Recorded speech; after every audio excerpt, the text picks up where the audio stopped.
And the federal government stimulus packages may be directed to support the real economy, but it also has its implications for investment and, of course, the Nigerian capital market.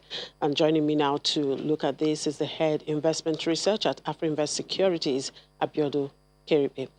Thank you for joining us, Abiodun. Good morning. Good morning. Thank you for having me. Well, quite a number of stimulus packages from the government. We have the 500 billion intervention fund, $150 million to be withdrawn from the sovereign wealth fund, treasury single account linked to the tier one banks. Lots of fund to hit the financial system soon. How much of confidence will this bring to the investment community? So to start with, right, it's a good thing that we're having the federal government and the central bank coming up with various economic stimulus packages to sort of support the economy during this pandemic, during this crisis, but I will just speak directly to those that section of the package that would affect capital market really. There are a few of the packages that is meant to boost healthcare companies, boost their local manufacturing capacity across both for federal and state healthcare needs. For us to really be able to measure these things, we need to see the size of the healthcare industry in Nigeria. The size of the industry. How well is it represented on the Nigerian Stock Exchange? And also what's the sector's contribution to GDP? In terms of the sector's contribution to GDP, we've probably seen something less than a 1% contribution. The Nigerian Bureau of Statistics reports an activity which they classified or described as human healthcare and social services. This relative to the overall GDP of the economy, it's just less than 1%. That is significantly low. If you look at the budget also, healthcare spend from the budget is just about 4.14%, of the unrevised 2020 budget, which is just about 500 billion, and that is really still low. On the floor of the stock exchange also, the sector is poorly represented with less than a 1%.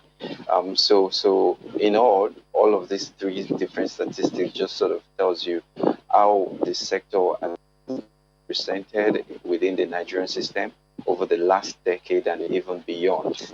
Now, we have just about 100, we have more than 100 healthcare companies in Nigeria, both small and big companies. Very few of these companies have capacity to produce the sort of medical supplies or medical equipment that are required to combat the virus. Supplies and equipment from testing kits to face masks, preventive suits, face shield, goggles, ventilators, and sanitizers, and drug, antivirus, antibiotics, syringes, pain relievers. Just a few of them have the capacity to produce these things, and so which again speaks to when this funds or this stimulus have been designed, is the sector itself really prepared to tap into this stimulus and make the best use of it, such that it will now impact on the capital market? Maybe not. So again, speaking about how it's going to impact on the capital market, we have just we've seen some of the listed healthcare companies. They've reacted positively to this news also. You could see names such as GlaxoSmith in less than a month that we've seen this economic stimulus being announced. We've seen GlaxoSmith advance by about 39%. Nemet is gained just about 30%.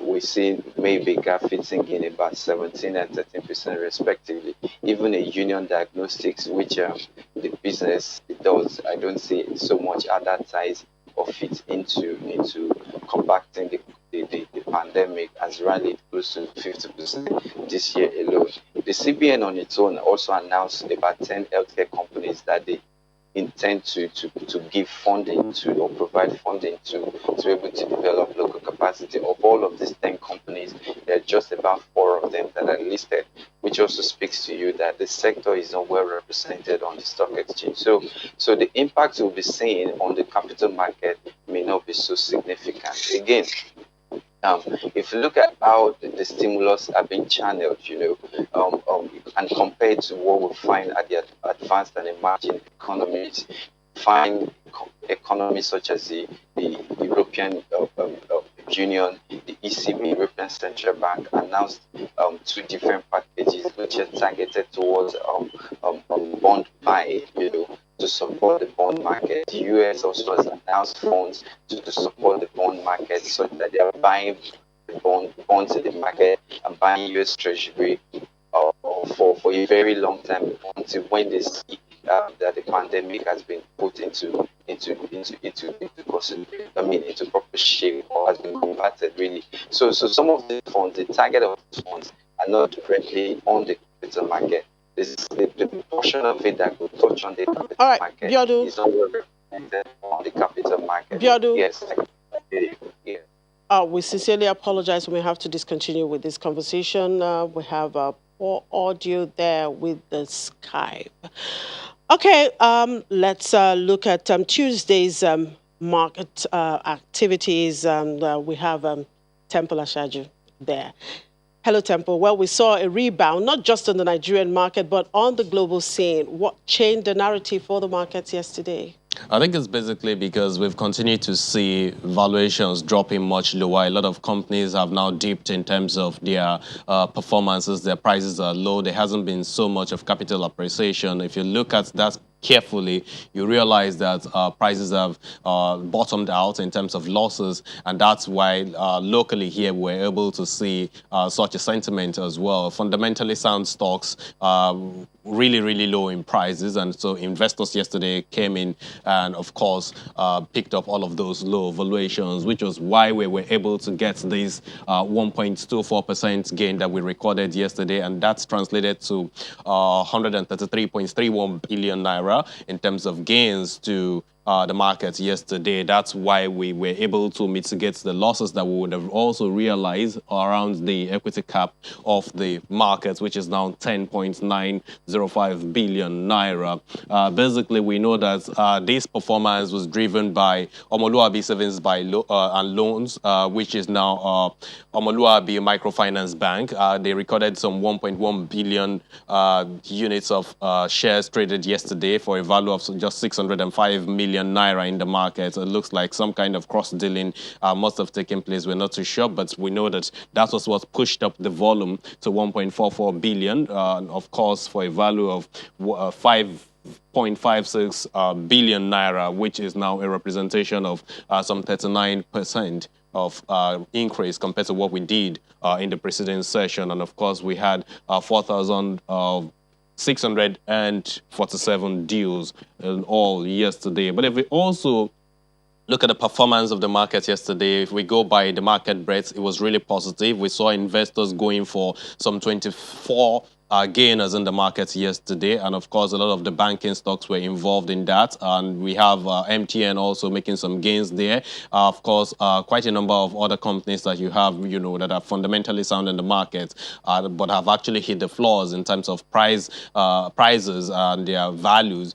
Investors were able to pick up all of those pieces yesterday. Now, for the banking segment, you'll see that we have 322 basis points in record, and of course the contributions of FBN Holdings, which is paying out 38 kobo in dividend to investors. Of course, it has a very impressive earnings. This same bank has also was the one that led the 24 gainers or 23 other gainers yesterday in the market. It was up some 10%.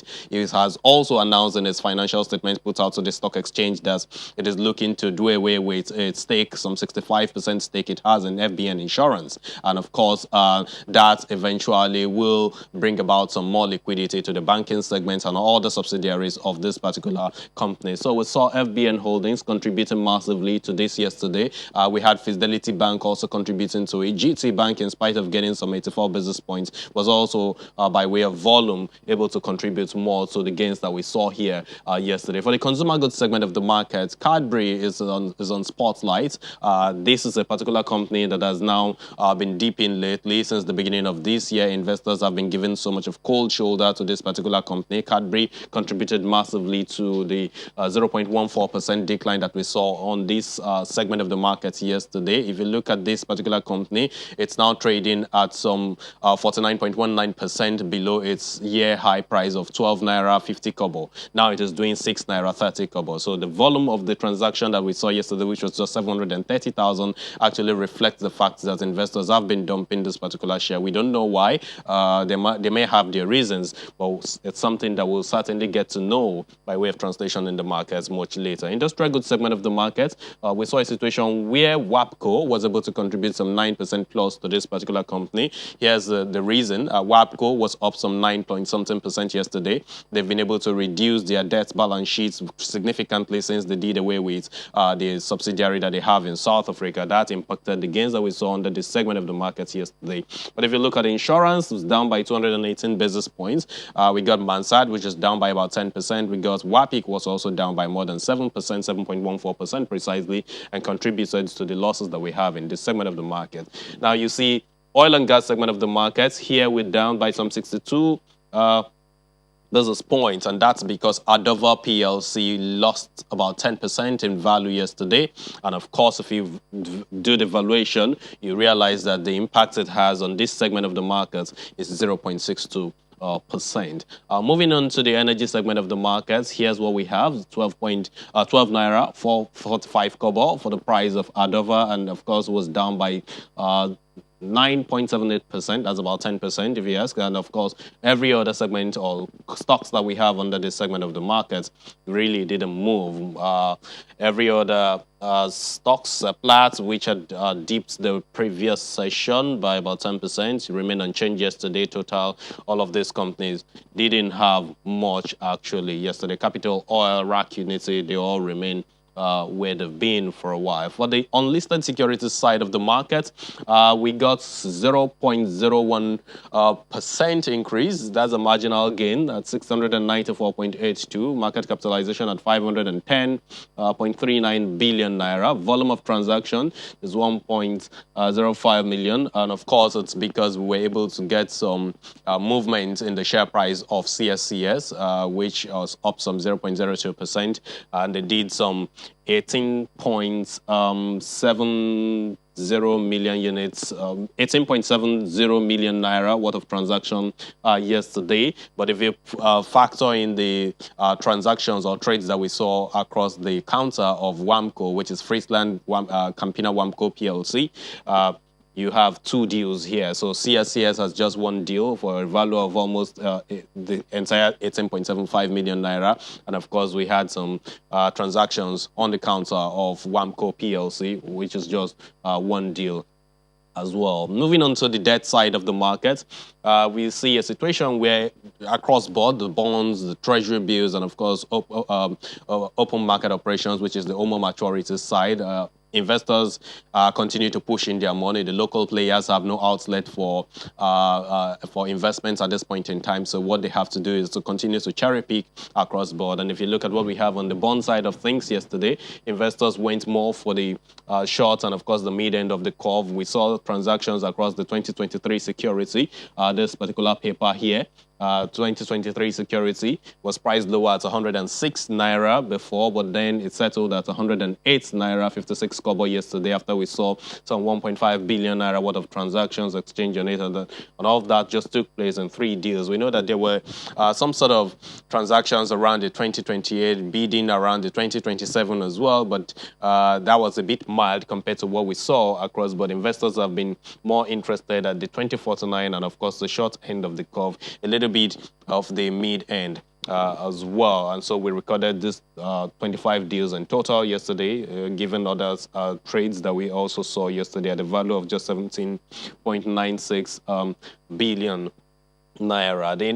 The treasury bills market wasn't also left out of the bargain because, again, this is an area that a lot of the local players haven't been so interested in lately. But we saw a situation where yesterday they were able to do some deals, and 9 deals here, and of course they put out interest on some of these securities that you have here. This is at the shorter end of the curve, and investors appear to look at the fact that there's so much of shortage in supply at this point in time. So what they have in hand, they have to just find a way to lock down those funds because, again, money never sleeps, and so you have to continue to utilize these funds so you can get, no matter the little of returns that you can get, eventually you get that recorded in your coffers. One area that investors are really looking at now is the DMO auction, which is a PMA auction on bonds, which is 2 weeks away. So they're waiting for that. But pending that period, they have to continue to look for the outlets to fix their funds. They're also watching and waiting for the release of Dangote Cement 100 billion naira bond that is to come into the markets. So once that comes in, that will be able to help weather the storm, and that will help them to actually lock down more funds in that space. We know quite all right that United Capital, one of the listed companies in the Nigerian Stock Exchange, is looking to float a commercial paper. We also know that Nigerian Breweries currently has its own commercial papers ongoing. So these are areas that these investors are also looking at. But if you look at the volume of transaction that will transpire across these 2 commercial papers, it's not something comparable to what the bonds and, of course, the debt space will give to them. Finally, on the open market operation side of things, we saw a situation where investors were also able to continue to push funds across board. They looked at the mid and the longer end of things, and they were able to distribute funds across all of these segments of the markets. In fact, if you look at the fact that the resistance level of this side of the market has always been 12%, yesterday the interest in this September open market operations maturities was basically crashed to 11.87%, and that's the trend we expect to continue to see today. Chimeze. All right, thank you, Temple. We'll see. All right, the International Labour Organization and our agency of the United Nations has been looking at the global impact of the coronavirus pandemic on the global workforce. The organization notes that workers and businesses are facing catastrophe in both developed and developing economies, and says nations have to move fast, decisively, and together. The right urgent measures could make the difference between survival and collapse. ILO says the outbreak is expected to wipe out 6.7% of working hours across the world during the second quarter of 2020. That is the equivalent of 195 million full-time workers losing their jobs. The worst hit region is predicted to be the Arab states, with an 8.1% decline in working hours. According to the ILO, this is the most severe crisis since World War II. It adds that the eventual increase in global unemployment during the course of 2020 will depend largely on 2 factors: how quickly the world economy recovers in the second half of this year, and how effectively policy measures will boost the demand for labor. Our different sectors of the economy have been hit in different ways by the sudden downturn in work, but with travel at a minimum and social lives put on hold, the accommodation and food services industries are among those suffering most, along with manufacturing, wholesale and retail and real estate. Together, these account for nearly 38% of the global workforce, with 1.25 billion people employed in these industries around the world. The ILO estimates that a total of 43.2% of people in America and 42.1% in Europe and Central Asia work in high-risk sectors. Now, these regions have far fewer informal workers, who make up the majority of the workforce in Africa, the Arab states, and Asia and the Pacific. Now, while these workers play a crucial role in the economy, especially in countries like India, Nigeria, and Brazil, they miss out on things like social protection that other permanent workers have. Now, the ILO chief says, and I quote, "This is the greatest test for international cooperation in more than 75 years. If one country fails, then we all fail. We must find solutions that help all segments of our global society, particularly those that are most vulnerable or least able to help themselves. End of quote. And of course, part of the plans by the federal government to tackle the coronavirus pandemic is to borrow from the multilateral institutions. And to buttress what the finance minister said earlier this week about plans to borrow from multilateral institutions, here is a statement from the managing director of the International Monetary Fund, Kristalina Georgieva.